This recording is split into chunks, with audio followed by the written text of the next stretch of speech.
পৃথিবীর সবচেয়ে বড় কোয়েল পাখির পর পুরো পরিবারকে সারপ্রাইজ দিয়ে আমাদের খামারের জন্য নিয়ে এসেছি আমি একটা ময়ূর পাখির বাচ্চা।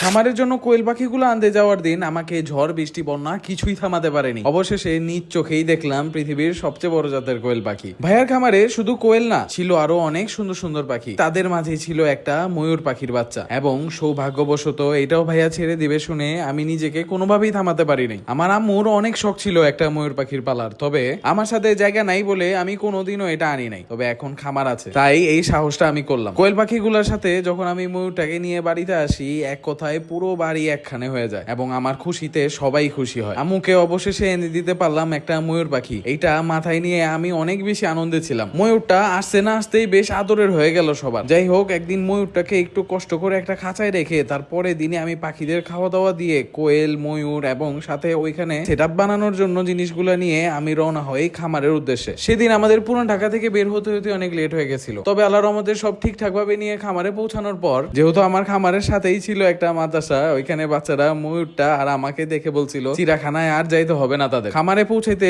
বেশ দেরি হয়ে যায় সেদিন আমার, তাই তাড়াতাড়ি করে সবকিছু ভিতরে নিয়ে আমরা কাজে লেগে যাই, কারণ ময়ূরটাকে আর একটা ছোট খাঁচাতে দেখতে ভালো লাগতেছিল না আমার। কাজগুলো আমরা ভাগ করে নিয়েছিলাম। যতক্ষণে আমি কোয়েলগুলা সেট করছিলাম, ততক্ষণে সুজন ভাই এবং আমাদের রাখাল ভাই নেট লাগাচ্ছিল আমাদের ময়ূরের ঘরের। আর যাই হোক, সেফটিটা আগে। এখানে ময়ূর মামা বের হইলে খবরই আছে, তবে তাকে আমরা দিয়েছি একটা বিশাল বড় ঘর। মাশাআল্লাহ, সুজন ভাই এবং রাখাল ভাইয়ের নেট লাগানোর পর আমিও কোয়েলগুলার কাজ সেরে চলে যাই ময়ূরের খাঁচার ইন্সপেকশন করতে। কোন রকম মিস্টেক নিতে চাই না আমি। আল্লাহর রহমতে সবকিছু ঠিকঠাক হওয়ার পর আমি আমাদের খামারে থাকা একটা বাস দিয়ে দেই ঘরে, যাতে ময়ূরটা বসতে পারে। তবে এটা কিন্তু তার সেট হওয়ার জন্য শুধু একটা টেম্পোরারি সেটআপ। পরে নিলয়কে নিয়ে এসে আমরা একটা সুন্দর ন্যাচারাল এবং সাস্টেনেবল সেটআপ বানাবো ইনশাআল্লাহ। সেদিন রাতে পাঁচটা দেওয়ার পর খাবার আর পানি দিয়ে তাড়াতাড়ি আমি ময়ূরটাকে খাঁচা থেকে বের করে ছেড়ে দেই তার নতুন ঘরে। প্রথম দিন তো অনেক স্ট্রেস ছিল ময়ূরটা, এবং এই জিনিসটা হওয়াটাই অনেক স্বাভাবিক ছিল, কারণ এত বড় একটা জার্নি করছে, আবার একটা ছোট্ট খাঁচা ছিল, এবং আমি তাকে আবার ধরেও নিয়ে আসছিলাম। তবে 2 দিন পর যখন আমি আবার যাই, দেখি মাশাআল্লাহ খাবার খেয়ে